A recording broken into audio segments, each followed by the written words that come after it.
We're going to be working today with the guys from Motocross Action and Dirt Bike Magazine to do some tests with the max power. Now, we don't know what oil has been ran in this bike since day one. We don't know how this bike has been ridden. That's one of the reasons why I wanted to use a bike where we really didn't know the story on it, so the parts can actually tell the story. So with that being said,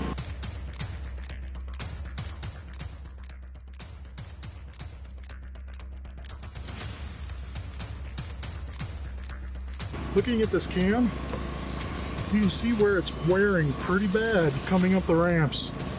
Okay, and you can see right through here where it's actually been what we call galling.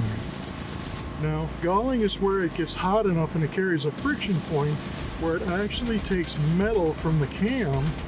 So you're going to look there and see if there's any grooves or anything on that. And that's what we're going to try to keep from happening with this particular product, is keep those from wearing. Because these come into metal-metal contact, and that roller wheel is metal-to-metal contact on the cam. Now, as you can see, cleaning that up as best as we can. Can you see that right in the center there? Where it looks like there's a groove?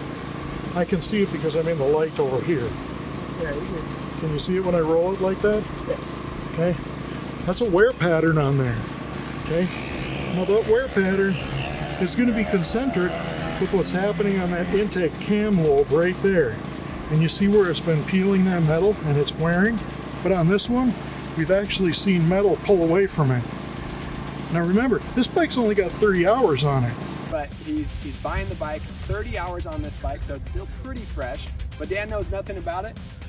What's going to happen to a bike that's got 100 hours on it? You know, these parts are all, none of it's cheap.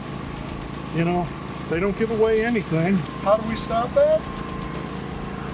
You can try any kind of oil you want. But I'll tell you what, the big problem that we see with our bikes is these types of chains are made for a lubricant that's like an 80-90.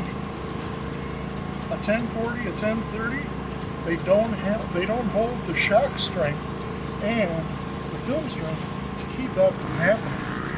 So that's our aim is with this product, is to eliminate that.